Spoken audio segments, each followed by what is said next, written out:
नाशिक पेठ महामार्गावरील सावळ घाटात चालत्या वाहनांवर चढून मालाची लूट करणारी सराईत टोळी जेरबंद। दिंडोरी पोलिसांची कामगिरी।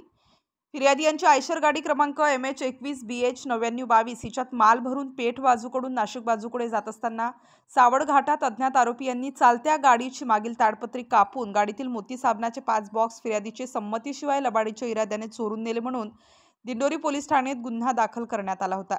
गोपनीय बातमीदारामार्फत व तांत्रिक विश्लेषणाद्वारे सदर गुन्हा हा सुरगाणा तालुक्यातील सराईत गुन्हेगारांनी केला असल्याची खात्रीशीर बातमी मिळाली।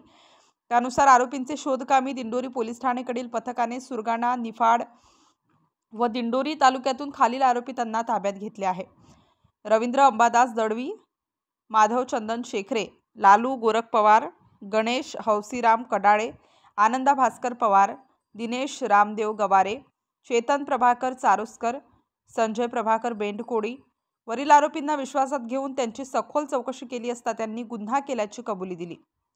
दिंडोरी पोलीस ठाण्याचे पोलीस निरीक्षक रघुनाथ शेगर, पोलीस उपनिरीक्षक सुदर्शन आवारी, मनोज खुडे, अल्ताफ शेख, सहायक पोलीस उपनिरीक्षक संजय गायकवाड, नागेश गायकवाड, पोलीस हवालदार गुलाब पवार, विश्वनाथ काकड, पराग गोतुर्णे, कमलेश देशमुख, प्रदीप शिंदे, पोलीस अंमलदार दिलीप राऊत, प्रवीण भोईर, झांबरू सूर्यवंशी, दशरथ साबळे, विशाल पैठणकर, प्रकाश गायकवाड, अविनाश आहेर, ललित जाधव, तांत्रिक विश्लेषण विभाग नाशिक ग्रामीणकडील पोलीस हवालदार हेमंत गिलबिले, प्रदीप बहिरण यांचे पथकाने सदर गुन्हा उघडकीस आणून कामगिरी केली आहे।